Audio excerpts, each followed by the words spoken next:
I'm here. Alma. I'm here. I heard what you said. Heard everything you said. Did you now? I did. You went online mumbling something. Did I now? Did you? You did. I don't remember. Oh, amnesia on that good memory, dude. Well, with that, I'll say hello and welcome to Ownin the Evening. That's Alma. This is the Owndog. And She's riled up. she's already in rare form, team. We're hoping you're making a great evening. I hope to make your evening a little bit greater. Just a little bit brighter. That would be nice to make everybody's evening brighter. It's always the goal. So, Alma, how you feeling tonight? I am feeling feisty. Clearly. You got me riled up. I'm not even sure. You heard everything I said. But, it was something along the lines of douchebags say what? And then you went live. Wow. Okay, so as funny as that is, I hate to break it to you. That's not what you said? Not at all. Do you remember what you even said? It had nothing to do with douchebag. I can tell you that. So yeah, sorry. Bummer. Hate to burst your bubble there. It's never burst. I usually hear things wrong. You know, in this case, you did. Earlier today, you had heard a number of things wrong. It's been a rough day for you with hearing. Now, if we're being honest. If this is what it's like to get old and you start hearing things wrong, that's not so bad. Make people laugh. Yeah, I guess you did make people laugh. So there's that. I made myself laugh. It's a benefit. It's a benefit. It's a feature.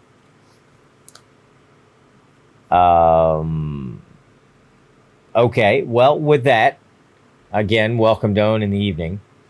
And we just recently celebrated birthday, which is the first topic here. So I'll let Alma take that away. Well, it's been 45 years that Own has been on this planet, and 22 of them have been with me. So I guess I liked that, we're living a modern fairy tale because, we get to be together. We get to spend our time together. We get to be happy together. And then we got to celebrate a happy birthday with you. And it was really nice getting to spend our time just celebrating the guy that means so much to the family. Well, thank you. I appreciate that. Those are kind words. It was a good day. I got to do a lot of things with the family. So as the kids get older and they're, more in tune with their school year and things are happening and their social calendars are filling up and they're busier, they're gone more, and I miss them.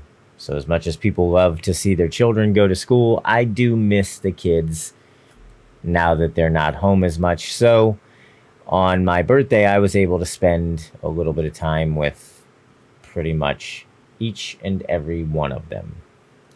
And the exception being my second daughter, and I didn't really get a chance to do much, but I hope to remedy that by using one of these handy dandy coupons that she gave me for my birthday to cash in for a game of Monopoly or something to that effect. You got quite a haul for your birthday. Those kids really took care of you. They did. I got beautiful artwork from my daughter and my son. I got a couple of Hot Wheel cars from my son that I think he has since reclaimed. Reacquired. Yes, or reacquired. So I did get that. And then my oldest daughter, she sprung to get me a new hard drive. Like my hard drive is failing. I've talked about it a bit on stream. I've talked a bit about it here. I've talked a bit about it, well, everywhere that anyone will listen. And by golly, she heard. And she took her own money, her own savings, and went and bought me a hard drive. Now, if that isn't fantastic, listen, it's not the money that matters, but it is the thought that counts. And she's very, very thoughtful and very giving. And that was very cool to see. I mean, it's great that I got the hard drive that I've been needing, and I'm gonna get that put in and everything. But from her standpoint, she's a good kid. She really is. And she wanted to give that to you. Like, and you know what's crazy is giving you that great gift that you needed and that you really would have preferred not to have spent the money on you. I know that's your preference, but Yes. it she even made you a swan. Well, yeah, I was gonna get to that, but you're absolutely right. She made me this. I don't have it with me. It's in the attic now, but it's this awesome paper mache origami swan, and I think I'll post it to the Patreon section of the Discord, so Patreon supporters will be able to get a look at the craft that my daughter made me. But it is truly amazing. I can't even begin to describe it. I think she said it was 743 folded pieces of paper That she and folded herself. folded by hand. Yeah, they're like folded into triangles and then all pieced together like a puzzle to come into this giant swan. And my words can't do it justice. Like I am sure whatever you're picturing in your head, based on my terrible description, Keep talking. is not even close to being accurate to what it is that she created. Oh, we were going to show it on the Patreon. Never But mind. it's pretty phenomenal, and I'm very proud of her. She never ceases to amaze me with her creativity, her ingenuity, and her ability to do things. Alma, she's incredible because if she wants to do something, she'll get it done.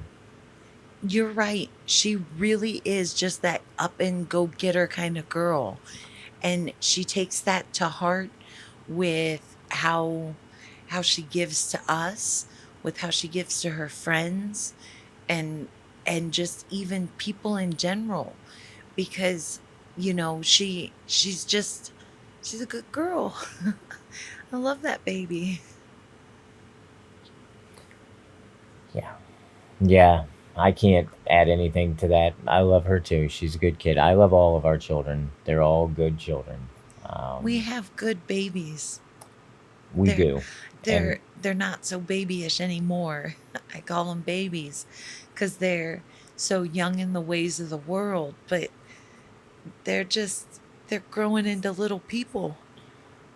good little people.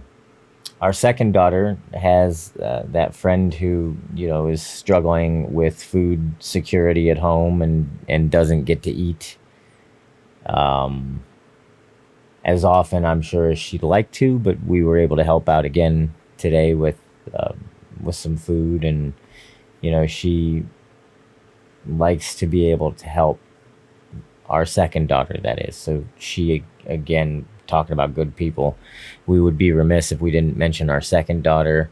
And then, of course, our third daughter, who's just becoming the social butterfly, making friends every which way in her first year of public school, having been homeschooled and now going to fourth grade. It's a big year for her. And by golly, she's hit the ground running and made friends every which way. And then our son, who's just, uh, well, he's a spitball, isn't he? Oh my gosh. He is such a spitball. Like, that is a good word for him because he's so fiery and just fast. Like, he really is a a whiz of a kid to get to know. Like, they all are. And that's the wonderful thing about having these children is that they're each so individually unique and separate from each other. And you love them all so much, but for who they are, not who they have to be, who you think they need to be. You just get to love them. And it's this amazing journey of watching them develop into who they're going to be. Cuz like at first they're just these tiny little things that can't do anything on their own. And now we have like 15, 14, 10, and almost 8. And they're not so little anymore. They do stuff on their own. They'll be running the house soon. I mean, they practically already are. But They really do. Like they do their chores. I'm sorry, I'm talking so much. no, we love to hear you. But yeah, like you know, I thought of it, they went over and they wanted to clean the neighbor's house. Yeah, Like yeah, they did. that that wasn't anything we prompted. It wasn't anything we forced on them, but they wanted to go and help because they saw a neighbor struggling and that's what they could do to help. And that's the kind of people they are. They they help when there's trouble. And I love that about them. They are thoughtful and helpful individuals. Now, you'll oftentimes hear me complain about their arguments between one another and how they are snippy and snappy and snotty towards each other and snap, and yell and treat each other unkindly.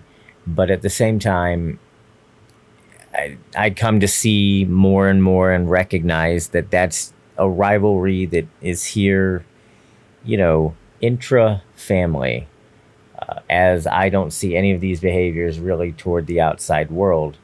They're very, very kind people. Even my second daughter has kind of rethought some friends in her life, Alma, because she doesn't like, how they treat people, how they talk to people, How they talk about people, exactly. Just she's not a fan of the choices they're making. and the people that they're choosing to be, certainly not their best selves. And so she's tried to branch out and find some new friends. So kudos to her as well for, recognizing that certain friends and certain people might not be the best thing for you. That's a really mature thing to be able to do in a social setting such as school, like to be able to walk away from your friends, your friend group. That's normally your home base where you get all your bravado and comfort from, and to just start fresh and start making new friends because the old ones weren't being their best selves, you know, and realizing that on her own without parents forcing her Right. or anything like that. Hmm? That was her own choice. And that's a really hard one to make. Well, certainly, from a 14-year-old girl's standpoint, forget that, from a 14-year-old kid's standpoint, it's a tough time because you want to be liked. You want to make friends. You don't want to do anything to alienate or ostracize yourself, or at least in my recollection of being 14. Although for me, I had, forget about me. I decided early that I didn't really care what other people had said, and that was actually a very freeing thing for me. I feel that it helped greatly kind of bring me into adulthood and get me through difficult times as a child, but not everybody has that in them. Not everybody is focused enough or strong-willed enough to kind of do that. But she has the right mindset. She lets certain things roll off. And it takes a lot of bravery to stand up to your friends and to say, hey, maybe you're not the best thing for me, right? That really does. That's just, it makes me so proud of her because you couldn't ask for more. Like, I don't know that I could ask somebody to leave their friend group just because they were a bad influence, because that's your friends, right? Right? You have relationships and emotional bonds to them. And to make a choice to say, no, these people aren't good for me, I think that takes a skill that a lot of people would struggle with. Yeah. I've seen a lot of people struggle with that. Right. Associating with people that hurt us or make us less than our best, and continuing to do so even when all signs point towards maybe cutting ties is the best. Yeah. 100% agree with you. I have lived that life, not personally, but I have had those in my life who just resisted detaching from toxic relationships. For long times, right? And yeah, I mean, when you're finally able to cut that cord, you're better for it.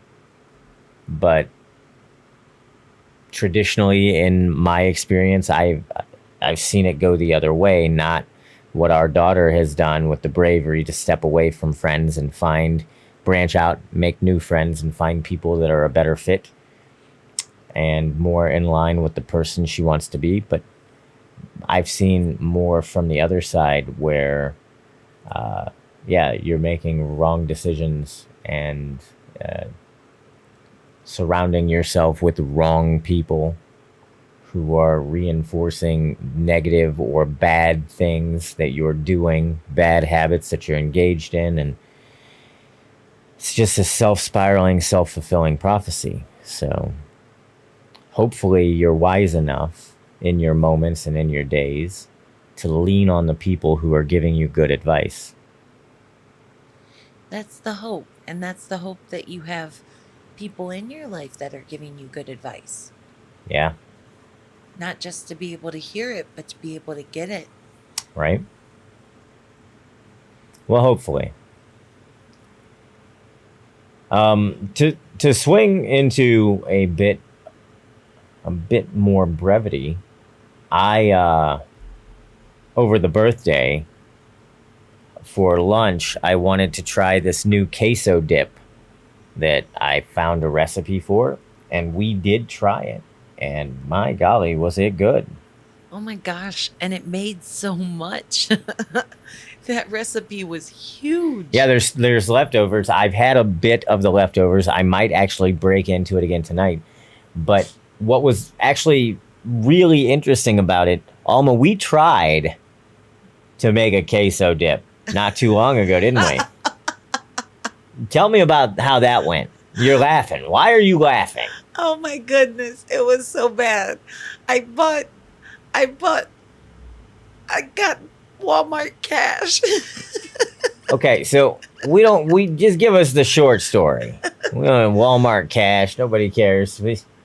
Go ahead. I got white queso cheese Velveeta. And I thought, Delicious block of Velveeta white queso cheese. yeah. The only problem is, I think they assume that you have a microwave when you're going to use Velveeta cheese. And so my lack of microwave really presented a problem because I tried to melt it on the stove in a pan, and it just, oh, it didn't Oh turn my out well. God! Yeah. Oh my God. It was so bad.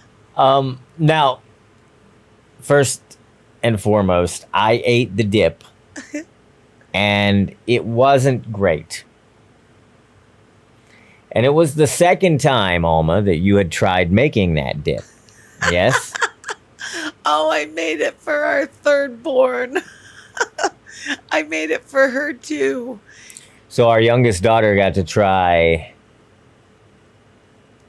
the dip. I mean, She didn't like it. She said the cheese taste was too strong.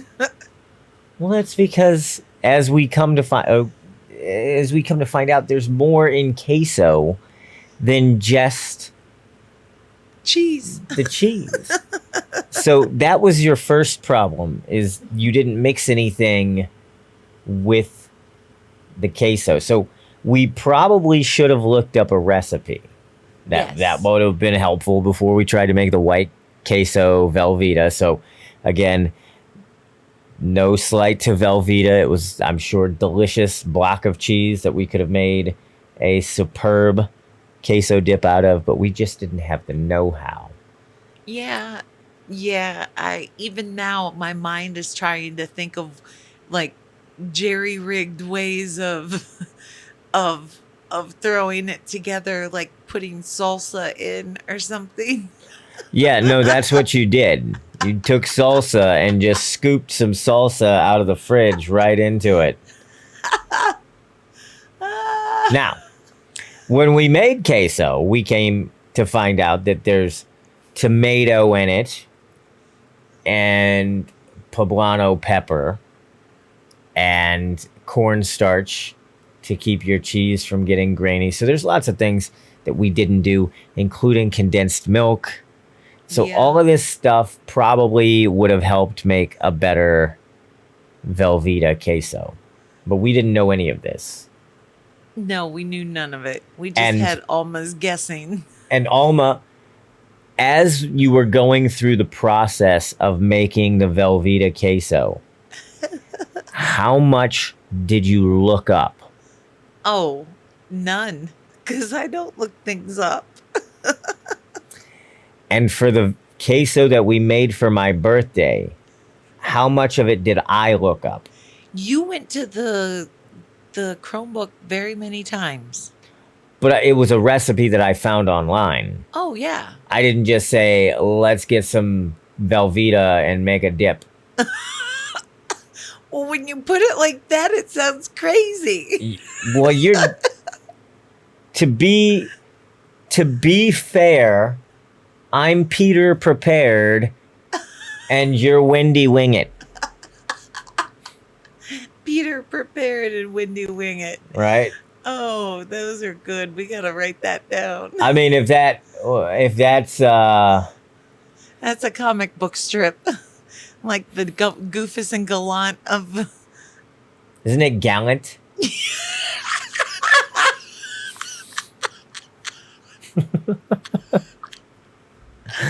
Oh man. Yeah, I think it's Goofus and Gallant.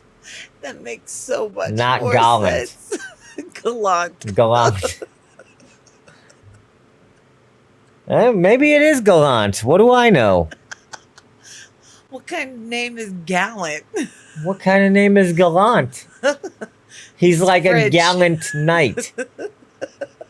You get it? Not a gallant knight or whatever. Gallant. Gallant. The knight was gallant. Isn't it gallant? I mean, if all you're going to give me is a laugh, I'm going to go ahead and take it as yes, it is gallant. Yes, it is gallant. Unfortunately, you're just hearing my childhood Way to go, Goofus. pronunciation.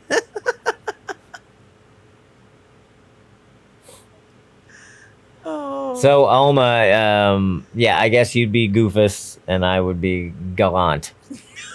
Huh? Yeah. Oh, I definitely take the Goofus cake. Sounds delicious. Goofus cake. Goofus cake. I had an ice cream cake with those little fudgy, what do you call it? Crunch? Crumbles, cookie Yeah, crumble they're crunch. delicious, man. I love those things. Oh, it's so good. I want to go dig into it. Oh, I think I'm gonna eat dip, and then I'm gonna eat that ice cream cake, and Okay. not leave any for the kids. Not leave any for the kids. They've asked for it now. They want the leftovers, and you haven't let them have it. So now my it only joke makes was that I'll sense just to eat it all before they can get any. And that's why they can't have it. Leave the empty box in there. If only Mom would have let you have it sooner. That's cruel. All right. Well, the future of the birthday cake is up in the air, and we'll keep you posted. But I can talk. It's too early for my merds to get mixed up. Alma, overly sleepy, a busy schedule, and a tired body equates to not a lot of time spent doing extra things, right? What extra things would you want to be doing, Alma? Well, keeping up with my Discord friends and staying in touch with, people like you guys. Like, if I'm not busy doing things around the house, I'm sleeping, or I was last week. And it leaves very little time to do much of anything. And that's a struggle because, you know, it's nice to be able to do stuff apart from what you have to do in a day. And Fair. when you go days on end without getting that reprieve, it starts to feel stressful. And even if the day to day isn't that stressful, over time, building up of not getting that relaxation or decompression, you start to feel heavy. And maybe Okay. that added to the sleepiness. Maybe. Well, uh, are you still like going through that process? Are you still feeling sleepy, or you said that it was, a large portion of last week? Well, Now into the new week, are you feeling better? last night I slept a lot. You let me lay down at like 4 or 5 p.m. and I just slept basically through the night. And I woke up today and I felt rested and I felt like hitting the day, and that was at 4:40 in the morning. So You shouldn't hit. you shouldn't hit the day. Be nice. The Be day nice. deserves it. Boom. Thank you. but but yeah, I woke up and I felt ready to hit the day, and I haven't needed a nap, and it's been a busy day. I used my panda planner. I I did things on my list that I wanted to do, not all of them, but some of them. So, like, I feel accomplished in the day even though I'm normally sleeping. Well, that's good. I mean, it certainly is good to get things done, and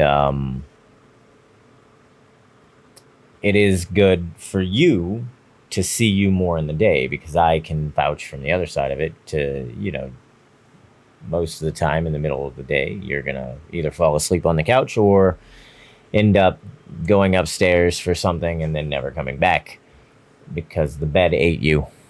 Yeah, that does happen. That bed is hungry. Um, so it's been good to see you in the day today, and I hope that you continue to feel spry. Did you do anything differently? I mean, obviously, yesterday you got a decent amount of sleep. What had been going on or precluding you throughout the week? Like, where was the extra sleepiness coming from? Were you not getting enough sleep? Yeah, I didn't feel like I was getting enough sleep. Like any of the sleep I got, it just didn't feel like enough. I needed more. Every time I woke up, I was like, yep, that was too short. That wasn't enough. When you wake and you just know that you feel tired or unrested, that's how I was waking. And it was repeated, so no matter how much sleep I was getting, I was still feeling tired. Was it? I mean, I guess you don't really know, but do you have any inclination that you were getting poor sleep, or was this like a mania thing that was kind of keeping you from resting well? I don't know. And now that I'm coming out of it, it's hard to say. Or if maybe I'm just having a good day and I'm not out of it at all yet, right? Maybe just think you are Yeah, just think I am. because you're having a good day. Exactly. So time will tell what the truth of the episode is, if it's really over or if I'm just on a good day or good run of days from what is otherwise a low spell or a manic spell. Gosh, they're close together. I can be manic and like close to losing it, or I can get stressed and close to losing it, or sad and close. God, it just goes on and on. Me Well, I losing guess from my standpoint, I would say that when you've lost it, irrespective, which a friend doesn't like that word because it's a pointless word. But either way, barring all of that, I even lost my train of thought. when I've lost it. Yeah, I would say when you've lost it, it's no matter what, that's mania, because you not manic wouldn't lose it. Oh, that's true. So whether losing it's a manic it, high or manic low, it's still me being manic high, manic low, stress has driven you to a manic episode, I guess we could call them. I almost said manic fit. They are fits. They feel that way. Short little bursts of energy. So yeah, once you've lost it, I would say that's mania. Because when you are not manic, you don't lose it. And that means that I'm not manic most of the time, because for the most part, I'm not losing it. But I mean, you haven't, yes. I don't want to devalue that statement. Yes, you're not losing it. You're not having breaks on a regular basis, anything like that. Nothing to that effect. That's a blessing, and we're thankful for that. Oh, yeah, for sure. But I would stop short of saying that your mania only manifests in a break, because that's not true. Oh, yeah, because it leads up to the break. Your mania manifests in a lot of different ways that are not breaks, that are not losing it. High debilitating anxiety, lack of sleep, racing thoughts, overwhelming euphoria. Those are all symptoms of your mania that don't even kind of touch on the depression and then the extreme productivity that you see when you swing into like a manic upswing. Yeah. So, yeah, you got to stop short of saying that your mania is the only symptom of your mania is losing it. And I put air quotes in there with losing it, because it's not. Losing it isn't the only symptom of your mania. Yeah, I guess I'm used to polarizing things and making it all or nothing. And so in that sense, I see losing it as the all that I don't want to do and that I try to avoid, right? Mm-hmm. And so I lost my train of thought. Oh, bummer. Or you're just saying the things that you try to do outside of the mania. Yeah, I don't know what I was saying. Okay. Sorry about that. That's all right. It happens. Happened to me 2 minutes ago. We're a little bit later on tonight's recording than we normally are, so forgive us. It's one of those overly sleepy days for Alma. But we just said it wasn't. Yeah. What are you doing, Alma? Wake up. I'm not asleep. I forgot. I'm harassing you at this point. I love We it. could bring up that your memory is bad, Oh, yes, it is. but it's not, See? because you tested well, and we won't even get into it again. I'm just a I don't good even want to tester. start with you. 20 years of bad memory, with air quotes. I love it. We have You 22 would. years together. That's amazing. Yes, indeed. And, we started this episode with my birthday. Next birthday, it will effectively be half of my birthdays that we will have spent together. That is So amazing. that's pretty exciting. I can't wait. I can't wait either. We passed that milestone for me, and now we just got to pass it for you, and then we're both together half our lives. That's right, baby. I love it. We're getting there. All right, Alma, we are moving to our next topic, our final topic for this Ownin the Evening. Talk to me about spending time with friends. Oh, this one is about our little ones and how they're growing up. And they don't just want to spend time with mom and dad anymore. They've got friends, they've got social calendars, and they want to do things. And like our oldest, she's going over to a guy's house Yeah. on weekends. And like she says it's just a friend, but I wonder if she'd tell us if it weren't. You say he's just a friend. You say, oh, baby, he's got what she needs. I don't know. What does she need? Nothing. She doesn't need anything. That's right. Go away. Now, I mean, yeah, she says that it's a platonic thing, that there's nothing going on there. I asked her, and I wouldn't begrudge her if there was. She's 15. She's old enough to make, her own decisions within reason regarding her romantic endeavors and her romantic life. I'm not trying to micromanage that. Is 15 too young to date? No, probably not. If she's interested in somebody, and I believe of our children, she is 100% the most responsible and the most pragmatic of the children. Very much so. Yeah, I mean, Alma, I don't know if you disagree with me, but of all the children, she would probably be the one who's most ready for something like that. Yep, I would agree. Like, if it's that time, it's that time. I wonder if we'll know. Cause like both the older two have hinted that in discussions that have come up, I got the whiff of the fact that they're not going to be overly honest with us about their dating lives. And I don't know why I walked away with that. Like I don't have specific words to share with you that made me feel that way, but I definitely got the idea that it wasn't going to be easy for us to get them to come clean. Well, that seems very short-sighted, right? Because first of all, let me say that I wish that they would.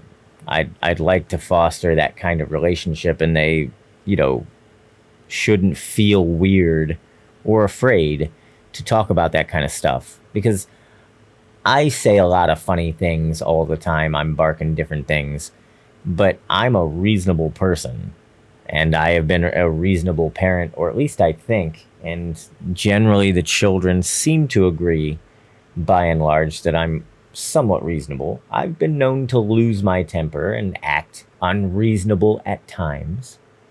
But by and large, I try to be reasonable. I remember being a child at their age. I remember a lot of things about that age, and my experience was very different than theirs. So I, in a lot of ways, try to parent in ways that were never present in my life because nobody was really watching me. So, but I try to be reasonable. That's a good way to be.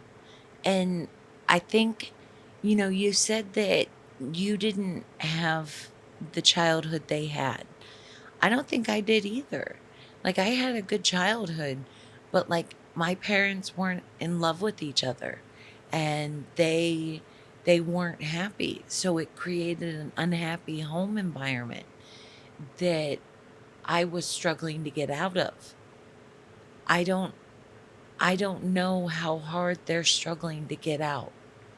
Like I know I know our oldest wants to go to college and she's entertaining ideas of going to Europe for college. Mm-hmm. So I mean she's got no problem leaving home, but then in the same sense she's fine with realizing that it's expensive living out there, and maybe living at home is good for her for a while.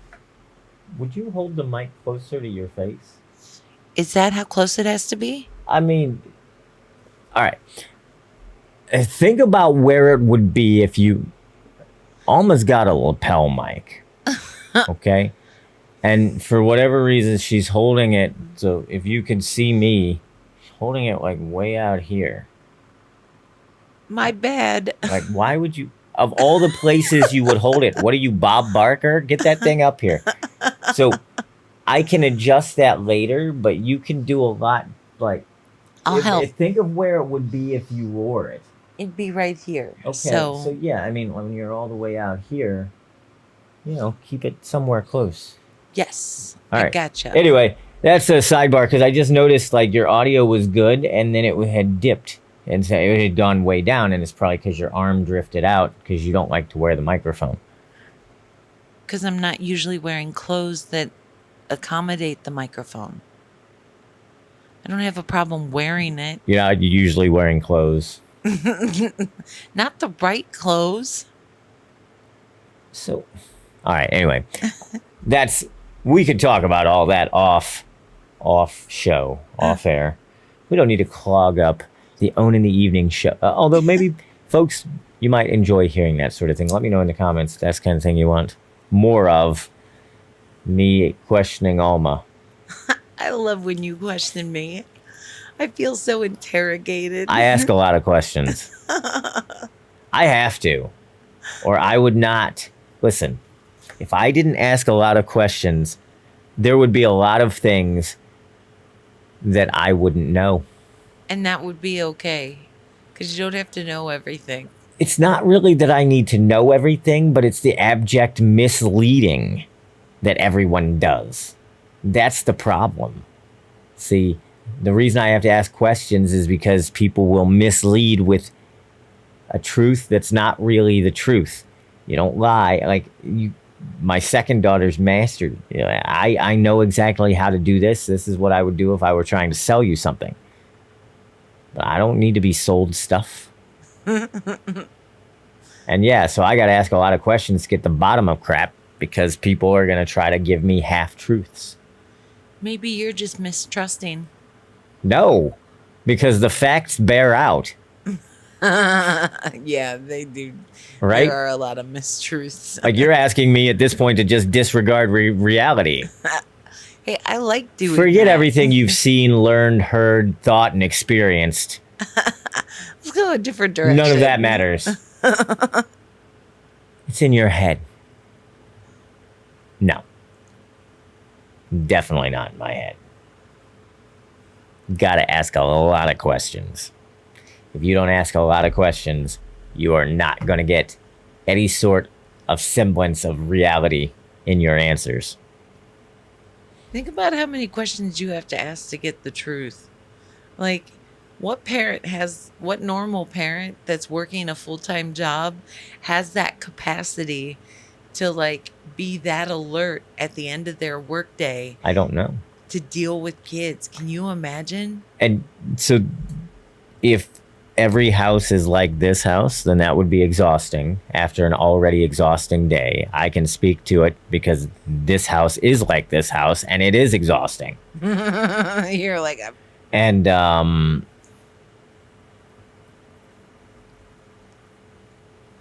beyond that, like I said, my second daughter, she's good at this game. I could be good at this game. I used to do sales, but it's just not. It's not for me. And so I've learned the reason I can ask a lot of questions is because I've done sales before. And I've done all sorts of work in this area. So I've been trained to ask a lot of questions. It just serves me well here. But I do get tired of all of the crap. At some point, it'd be nice to just ask a question and get an answer. And so for other parents going through it, I don't know if they're going through it. Maybe they're not. Because maybe it's just a symptom or a product of this Owndog house here, and it's not happening in every house, Alma. oh, that Maybe would it's be just crazy. happening here. I hope that's not the case. I want people to understand. No, I don't want them to have to go through it too.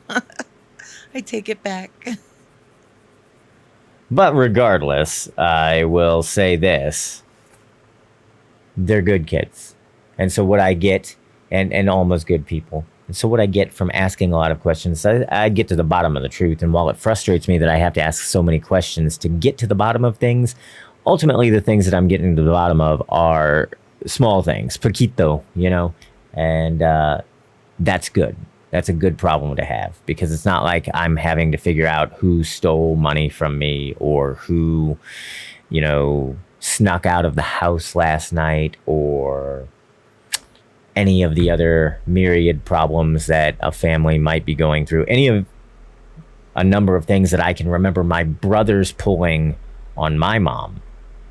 So thankfully, Alma, we have none of that crap to deal with. Yeah, that's very true. I'm grateful that we have good kids. They make raising them a blessing. So while I do have to ask a lot of questions, I will take that over some of the alternatives that are out there. But I guess if I take a moment to be self-reflective, I think it's good that I'm as involved as I am. I think it's good that I'm here to ask a lot of questions. I think that lens, I don't want to take credit for them and the wonderful people that they are, but I think that helps keep them on the path to being the wonderful people that they are. High level of parental involvement. So if you've got children, ask them a lot of questions. Find out what they learned today, what their teachers did, and just ask a lot of questions. Don't settle for, if they tell you something and you have this sense that it's crap, don't let it stand, because they'll just do it again. Trust me. Yeah, they'll just do it more and faster and with bigger things. That's what she said. You're so funny. I try. I'm here all week. Tip your wait staff. Alma, you got anything else? I really don't. All right. Well, I think that does it for another excellent Ownin the Evening, Season 2, Episode 12 in the can. Nice. Wrapping it up. Alma, thanks for a wonderful show, my dear. I love you. And I love you. And thank you for a great show. My pleasure, as always. It's a joy to spend our evenings together, my dear. Oh, I agree. I love our time. For those listening, thank you for being here. Thanks for being you. Thanks for all you do. We appreciate you. We love you. We're glad you were here. We hope we made your day a little bit better. And until we see you again, make sure to make a great night. Make somebody else's night great as well. And tell somebody you love them. It's important. And we'll see you again Tuesday night at 9:30 p.m. live on Kick and YouTube, and then the podcast at 11:30 p.m. And until then and now, we will we'll be taking our time to edit podcasts and do clerical sort of nonsense, and we hope you make a great night. Yes, make a great night and tell somebody you love them. I already said that. It's all right. It's good to say it twice. Tell somebody you love them. There, that's thrice. And keep owning the evening.